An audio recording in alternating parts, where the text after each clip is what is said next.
To see, you need two lights.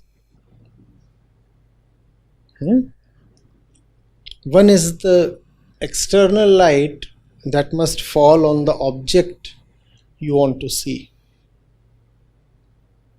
And then there is an internal light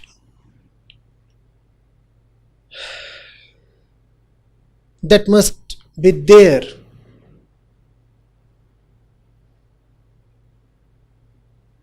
to perceive the external object, the external light, and even the internal subject. Without that internal light, you will be blind in spite of the external light. You might be in a room flooded with light, but if your eyes have no light, you will see nothing. Light connects the subject with the object, right? If there is no external light, there is no object. Or is there it? There is no object, right? So light is what forms the relationship between the seer subject and the seen object. In other words, light is at the base of the world itself, the seen world. So Brahma is the light behind the light. Brahma is the truth behind the world. Brahma is the truth behind the world. Brahma is the base, the foundation of all your experiences. Something special needs to be there for the subject to experience any object. That something special is Brahma. Think of an unconscious man or a dead man. Objectively, as you see, there is still the entire world around him. Does he experience anything? Brahma is at the foundation of all your experiences. Otherwise, the sensual objects can be there, the sensing mechanism can be there, and yet there would be no sensation. For the sensation to happen, a miracle is needed. That miracle is called consciousness. Had it not been a miracle, science would have been able to duplicate consciousness. Had consciousness just been a property of material, then science would be able to manipulate material and therefore produce consciousness in some way, on some day. Are you getting it? Had consciousness been something related just to material, then consciousness would have been squarely in the domain of science. Scientists would then strive to find a way to produce AC, just as you have AI today. What is AC? Artificial consciousness. But you cannot have artificial consciousness.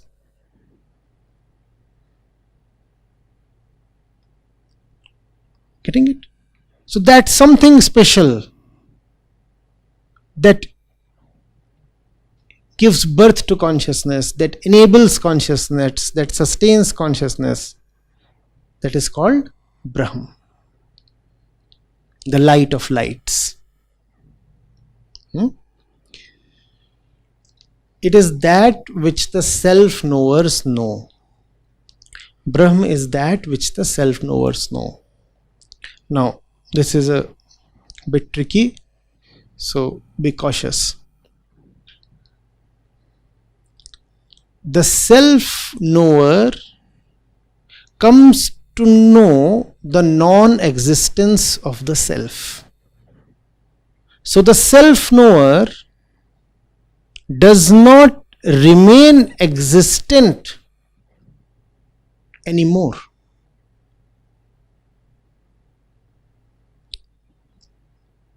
The self-knower in fact loses his confidence in all that he knew about the self till now.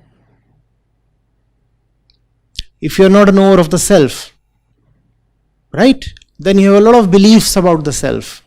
This is the way I am, this is where I come from, this is what my life is for, this is what my future must be like, right? I am this, I am that, I enjoy this, I hate that. This is the state of someone who does not know the self. The more you know the self, the more you start dissociating with everything you associated yourself with. The self falls.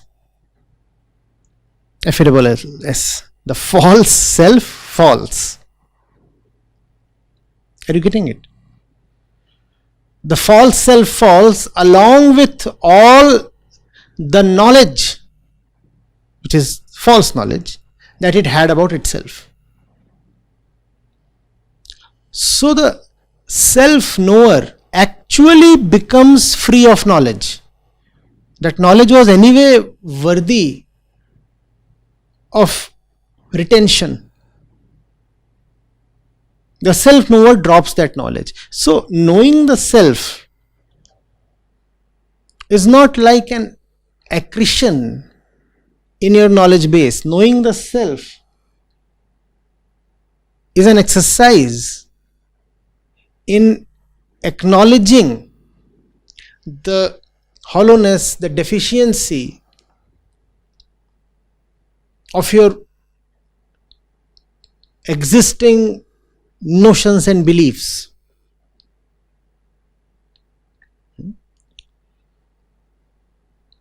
I would want to reiterate this 100 times, because Atmagyan, self-knowledge, has been very, very dangerously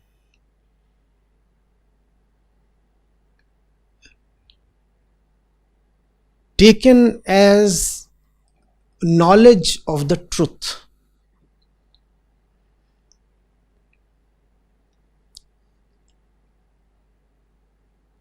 And this false notion is very pervasive, very ubiquitous. Atmagyan is not knowledge of the truth or Atma.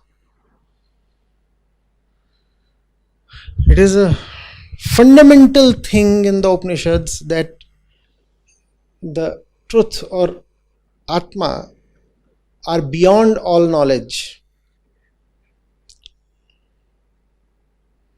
The Upanishads tell us again and again, truth is agyeya, beyond knowledge. Then how can one have knowledge of the truth or Atma.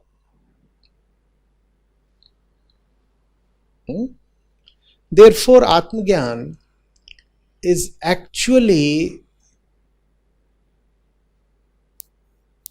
the realization of the falseness of that which you used to take as Atma. That which was actually Ahankar or the false self, but was erroneously taken by you as the true self.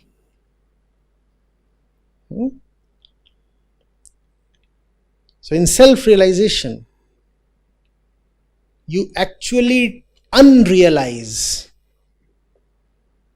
It is a process of losing your false realizations. Getting it? So, Brahma is that which the self-knowers know. Now, Brahma, therefore, is just liberation. Liberation from false knowledge.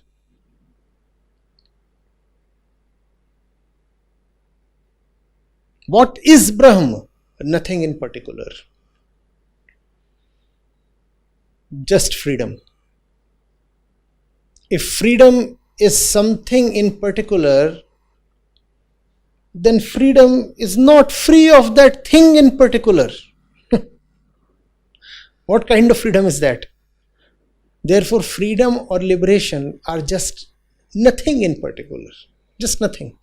Don't define them. Don't tie them to an object. Don't circumscribe them by a definition.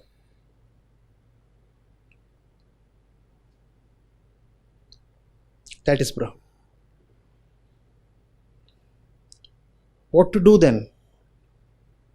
Just erase the boundaries.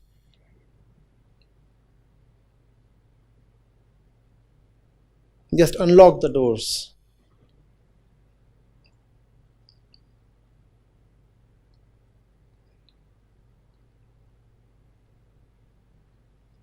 You don't have to create anything.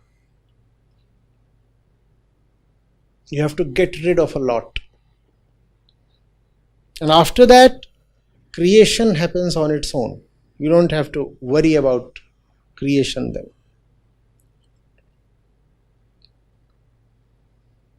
You have to let the bird out of the cage. And then the flight happens on its own. You don't have to teach her to fly. But we are pretty special characters. Instead of opening the door of the cage, we try to teach the bird to fly within the cage. And this we call as spiritual effort or sadhana. Most of that which goes by the name of sadhana is exactly this. People are trying to learn flying within their cages. And nobody is even talking of unlocking. You unlock. Flight is natural. Whom are you deceiving by participating in all those ridiculous flying lessons? You are a bird, your nature is to fly. You don't need to be taught your nature.